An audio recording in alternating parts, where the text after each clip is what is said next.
do not retwist your hair every month. It's not okay. Your hair don't need to be retwisted every month, girl. You're fine. Or guy, you're fine. Like, you don't need to be neat. Sometimes messy is cute, and embrace your frizz. And that's on period.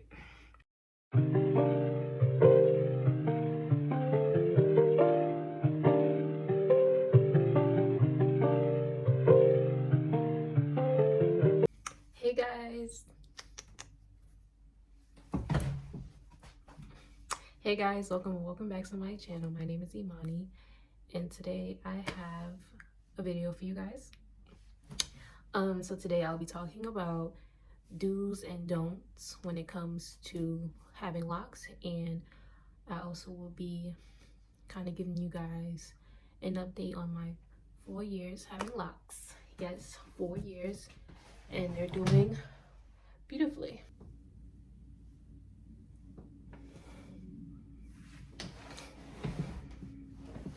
Before I start this video, I would appreciate if you guys will like, comment, and subscribe. Follow me on all my social medias. It'll be linked in the description box down below. And yeah, let's get into the video.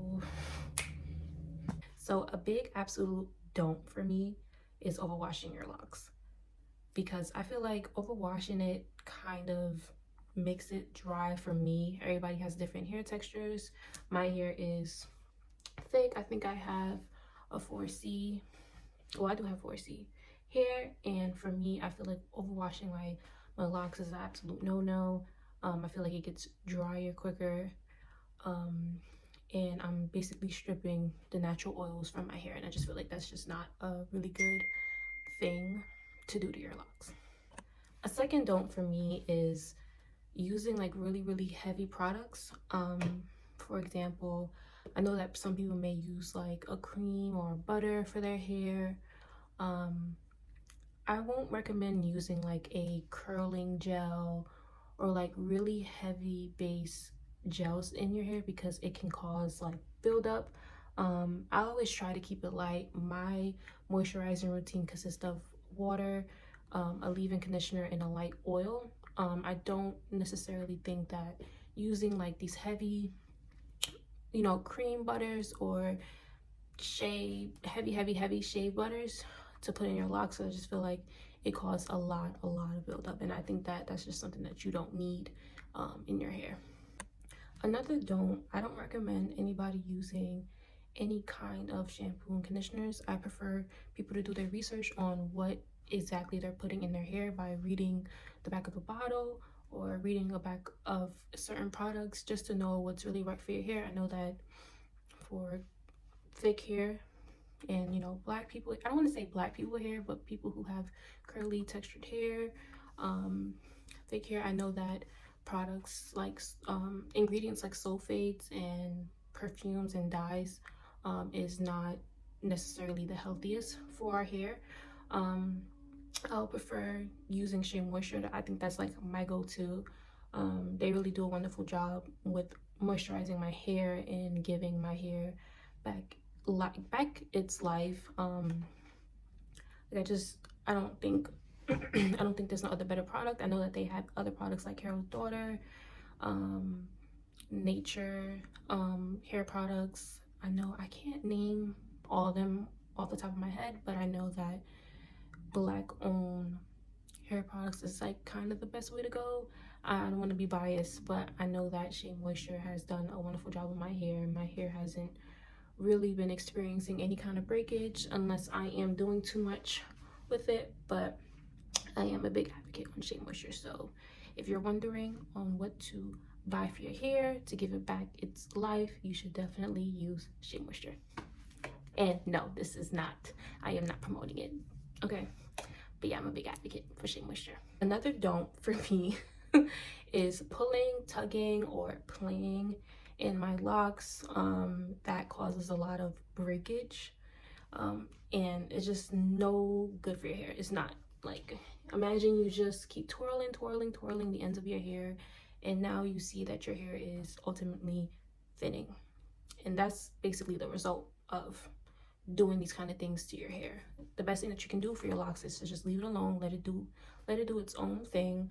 um Brush it if you need to, but I really don't recommend pulling or tugging or even letting other people touch your hair, because you don't know where they put their hands. You don't know if they dig they behind and then touch your hair. Like, no, don't let nobody touch your hair.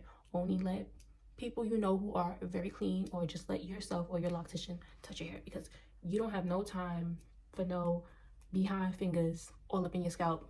You don't deserve that. So make sure you don't let nobody touch your hair.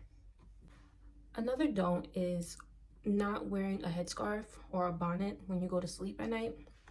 Recently I've been experiencing a lot of lint in my hair. I just got some of it out, not all, but some of it's out. If you don't have satin sheets, I don't recommend not sleeping without a headscarf, because if you're using cotton sheets, you're more susceptible to having lint in your hair. And again, we don't need that. Sometimes I know we can't avoid lint, but we can't avoid lint to the fullest, because everything has lint. Like, my couch probably has lint on it or something. Like, it might get in my hair. But as far as going to sleep, please wear a scarf on your head. Your styles can last longer. You can avoid lint, and you can also avoid your hair becoming dry, because it's all on the cotton sheets.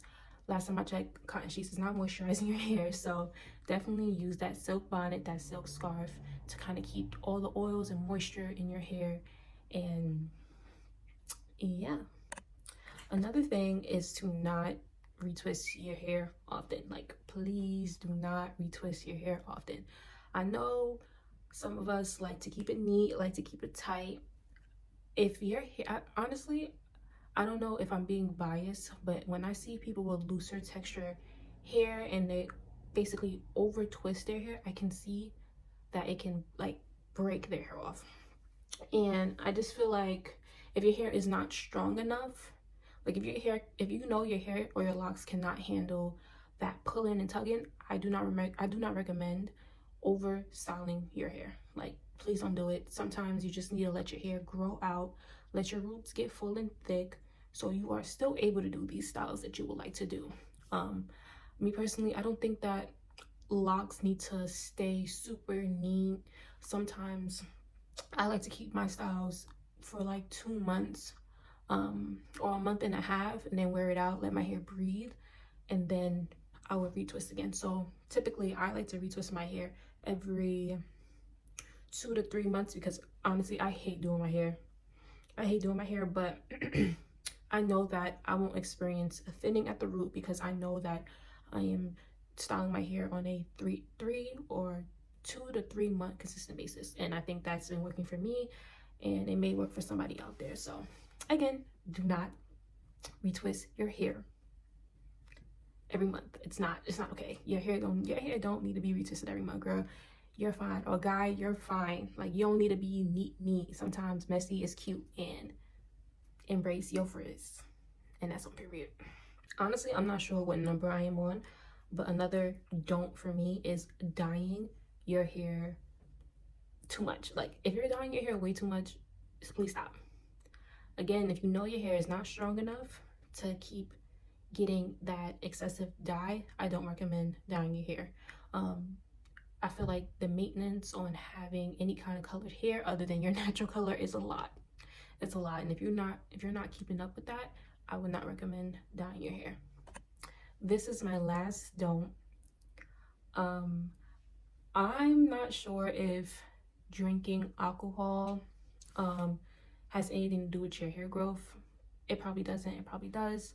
But I would say let your water intake be, significantly higher than your alcohol intake or juice intake or anything, because I feel like if you're not taking care of your body, your hair won't be the same. I've seen people who have been drinking like their life away, or just not drinking the right things or eating the right things, and you could kind of see that their hair is just not, it's just no body, no life to their hair. And I feel like if you are treating your body right, if you're treating your, just treating yourself right, I feel like your hair can flourish as well. And I think that's another benefit. um I don't specialize in locks, I don't specialize in hair, so, or natural hair, so I don't know. But if you are eating the right things, if you're not drinking too much alcohol, if you're drinking a lot of water, I think that it will definitely be a benefit for you in your locks. Now I want to just briefly discuss why I got locks in the first place.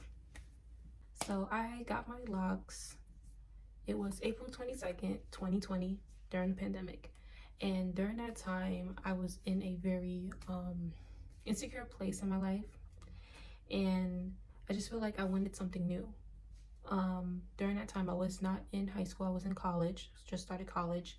And you know, during high school, I always had like this feeling that I will lock my hair, because I come from a family who has locks, and I think locks was always beautiful, right? So I had it mapped out. Actually, I had it super mapped out. I was like, you know what, for prom, no, for my senior pictures, my senior high school pictures, I will have locks, right? And then for prom, okay, I'm not explaining this right. So I had it mapped out. Senior year, I took my senior pictures, and I was like, you know what, I want to have locks, like you know, those false locks styles, those fake locks. I wanted to have that style.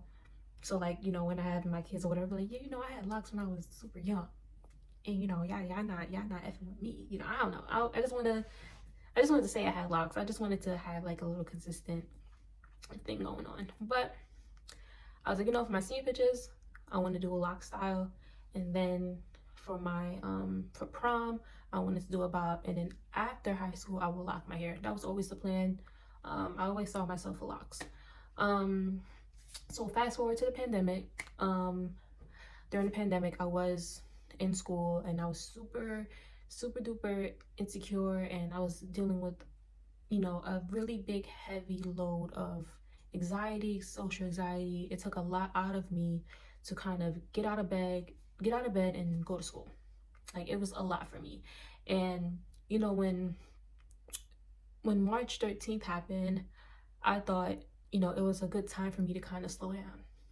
And it was. And you know, soon later, my cousin, she did these like mini twists in my hair, and I was like, you know what, I'm gonna leave it. I don't feel like dealing with my hair anymore. And yeah, like, it was just, that basically was the reason. Like, I just didn't feel like dealing with my natural hair. And I always knew like I would get locks, because I always thought locks was just super beautiful. What locks in particular has taught me is to love myself naturally. It did take a few years to accept that I look the way I do. And you know, I think now that I'm super beautiful. Back then I didn't. I was super insecure, and you know, typical things that, you know, teenagers and young adults go through. Is just something that I went through. But having locks, it made me feel more connected to my roots. Now I don't feel the need to like perm my hair. Now I don't feel the need to look like somebody else. I don't feel the need not to love my natural hair. I know that locks had a big misconception. When I was growing up, if you had locks, it kind of meant like it was unprofessional, or it was I don't know, it was basically considered criminal. Like, you were more criminalized if you had locks. And even though I see my family, I seen many people in my community who had locks, that wasn't my perception of locks. I always thought locks was beautiful. And with that, I took a lot of pride in my hair. I know I'm not my hair, but I know that God made my hair the way it is, and I just did not feel the need to have to keep fighting it, you know. I didn't feel the need to hide it in a way. And I just think that since I've gotten my locks, my hair flourished. It's flourishing right now. I just feel better about myself, and you know, I'm more happy, as you can see. But yeah, I don't I don't know what else to say. This video it honestly was faster than I thought it would have been. I was preparing for it. I'm like, oh my gosh, I don't know what to say, but I let it flow naturally. And yeah, again, my name is Imani. Please subscribe to my channel. Follow me on all my social medias. It will be linked in the description box down below. I do want to post more on YouTube. I feel like I'm always so nervous to speak in front of a camera, but now for some odd reason it's coming to me, and everything is just flowing, and I'm happy that I'm getting back into it. Maybe in my next video I'll probably do a Q&A, so you guys can get to know me better. And if there's any videos that you would like, or what you guys would like to see me do or talk about, any topics, I don't think I have a set thing that my channel will be based on. It honestly it will come, anything that I want to post, like, it will come to me, and that's just going to be that. There's no aesthetic really to my YouTube. I'm going to keep all my old videos there so you guys can kind of see my growth and see the type of person that I am. And yeah, thank you guys so much for watching. I appreciate and love you guys for showing me some love. And yeah, so I guess I'll see you guys next time. Bye.